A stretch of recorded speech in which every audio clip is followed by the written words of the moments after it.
एक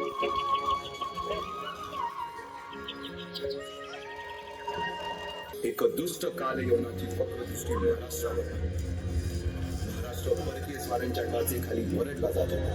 अपहरण, अपमान, जुलूम, जबरदस्ती, अन्याय, अत्याचार, मंदिरांची तोडफोड, स्त्रियांची, धनधान्यांची लुटालूट थांबता थांबत नव्हती.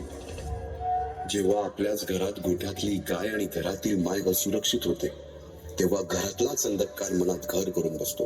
अशा वेळी साधू, संत, लहान, थोर, लेकी, बाळी अवघा महाराष्ट्र देवाला गाराणं घालतो. अरे जेजुरीच्या खंडोबा, पंढरपूरच्या खंडोबा, तुळजापूरच्या भवानी आई, दारुगड, दारुगड आई, दारुगड.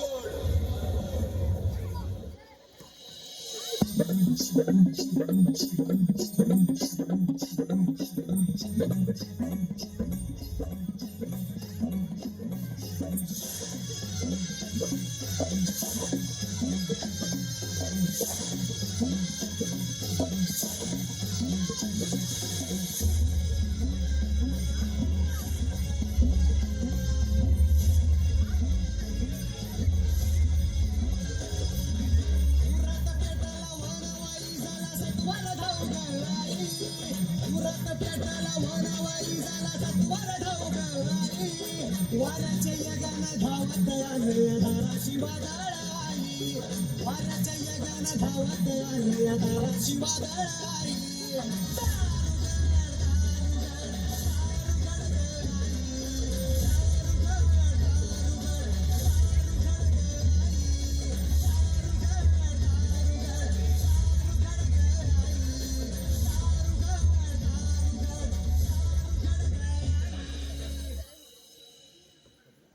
सरते शेवटी देवानं गाराणं ऐकलंच.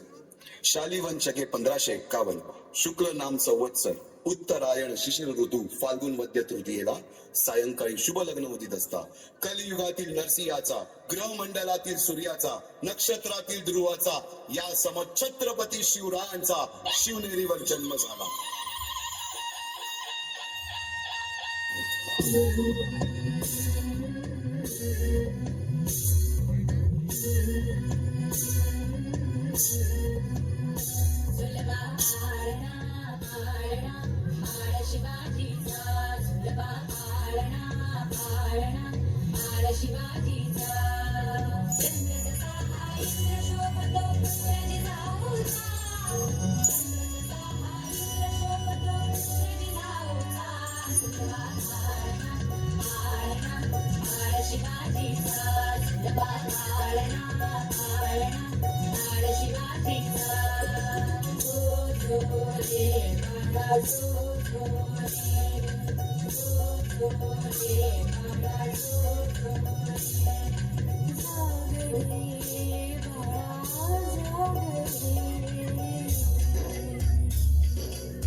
बालवयापासूनच शिवबांना माँसाहेब जिजाऊंनी रामायण महाभारतासारख्या गोष्टी सांगायला सुरुवात, ज्यामधून धर्म अधर्म, सत्य असत्य, न्याय अन्याय यातील फरक शिवबांना समजू लागला. तसेच शस्त्रास्त्र व शास्त्र या शिक्षणासाठी शहाजी राजांनी अनेक कर्तबगार माणसे नेमली, जसे की दादोजी कोंडदेव, बाळकृष्ण पंत, रघुनाथ पंत, शामराज पंत अशा अनेक कर्तबगार माणसांच्या नेतृत्वाखाली महाराज बालवयापासूनच घडू लागले.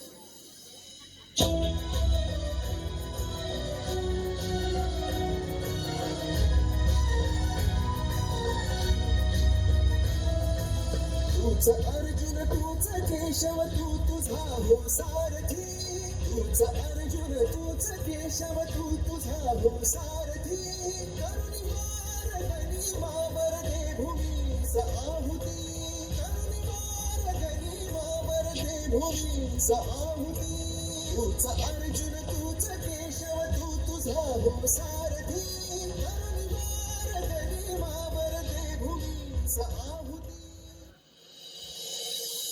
एकटे नेतृत्व कधीच साम्राज्य उभे करू शकत नाही. त्यासाठी तशी कर्तबगार माणसे, निष्ठावन मावळे घडवावे लागतात. शिवरायांनी असे सवंगडी त्या वयापासूनच पारखायला सुरुवात केली. तानाजी मालुसरे, सूर्याजी मालुसरे, यसाजी कंक, सूर्याजी काकडे, बाजी जेले आणि अशा अनेक सवंगड्यासमोर शिवबांनी शपथ घेतली स्वराज्याची, शपथ घेतली स्वराज्याच्या बांधणीची.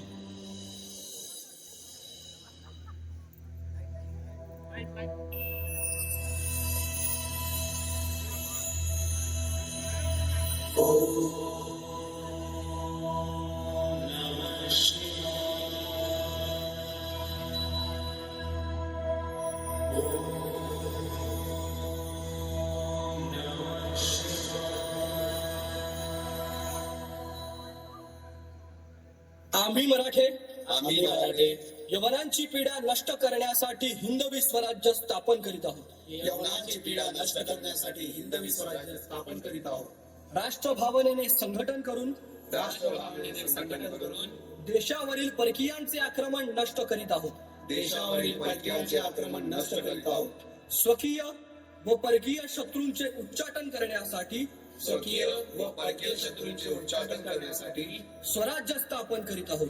स्वराज्य स्थापन करीत आहोत. यात तू आम्हास यश द्यावे. यात तू आम्हास यश द्यावे.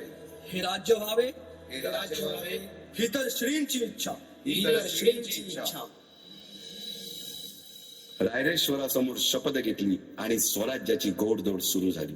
तोरणा किल्ला घेऊन स्वराज्याचे तोरण बांधले. पुढे मुरुंब देवाचा डोंगर, कुवारी गड, सुभान मंगल, कोंडाणा, शिरवळचा किल्ला, पुरंदर आणि 12 मावळ स्वतंत्र झाला. पुढे राजांनी पराक्रमाने जावळी देखील घेतली. परंतु त्यानंतर स्वराज्यावर ओढवले भले मोठे संकट. ते संकट म्हणजे अफजल खान.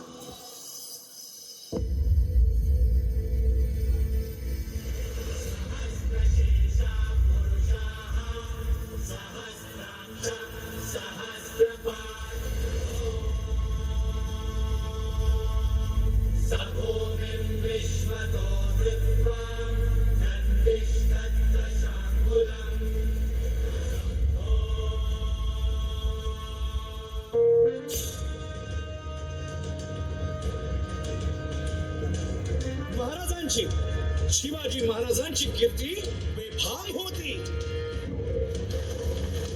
महाराजांची कीर्ती बेफाम, भाल्या भाल्यांना फुटला घाम. याला कोण घालील यस्सेने दरबारी पुस्ती बेगम. बडी बेगम म्हणजे अली आदिल शहाची आई बर का.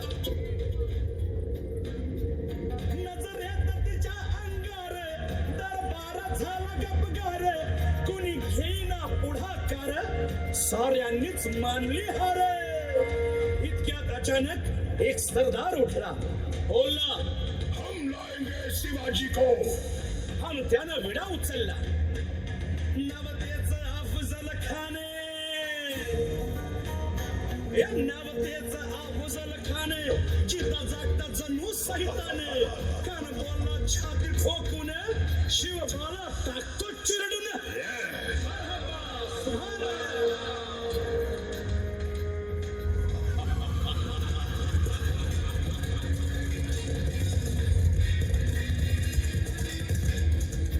आता शिवबाचं काही खरं नाही.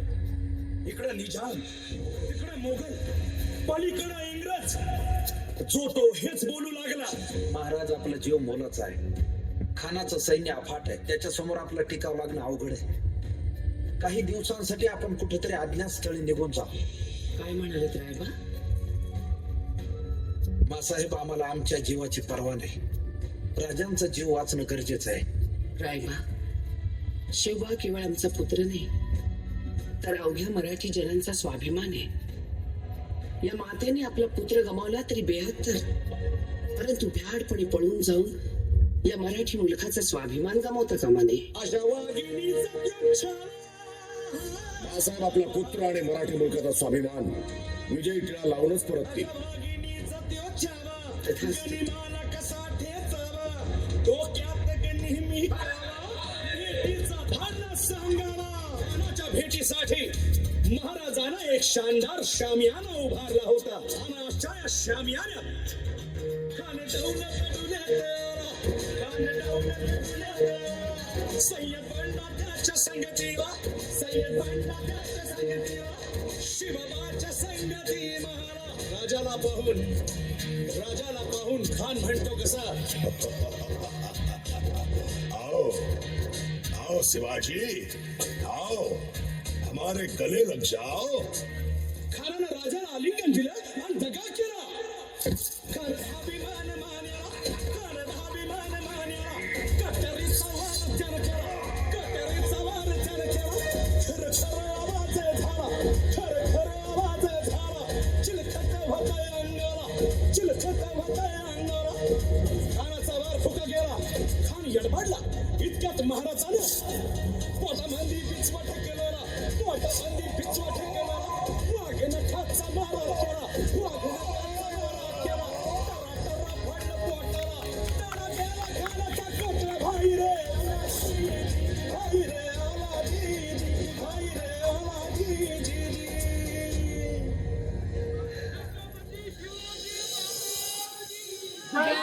अफजल खानाच्या वधानंतर महाराजांनी स्वराज्य वाढीची मोहीमच हाती घेतली. पाहता पाहता पन्हाळ्यापर्यंतचा प्रदेश जिंकून घेतला, कोकणही ताब्यात घेतले. सर्वत्र फक्त विजयच विजय दिसू लागला. हिंदवी स्वराज्य वाढू लागले. अशा या वाढत्या हिंदवी स्वराज्यावरती संकटे येतच होती.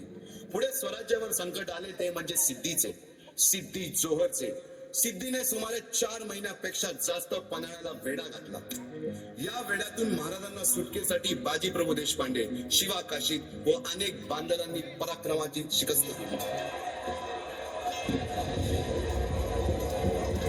समोर मृत्यू दिसून सुद्धा शिवा काशीद प्रति शिवराय बनून सिद्धीच्या शामियानात जातात.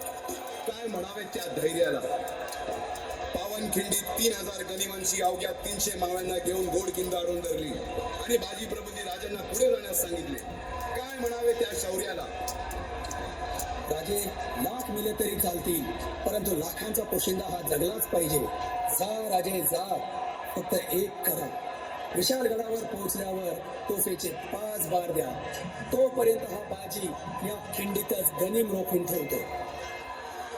पुरंदराच्या तळावेळी मुरारबाजींना माझ्या सैन्यात आलमगीर बादशाहकडून मनसब देतो असे आमिष दाखवणाऱ्या त्या दिलेर खानासमोर मुरारबाजी स्वराज्याच्या पायी वाहिलेल्या निष्ठेला हटून तांडव करतात. काय म्हणावे त्या स्वामी निष्ठेला. पुढे राजांना आग्र्याला जावे लागले.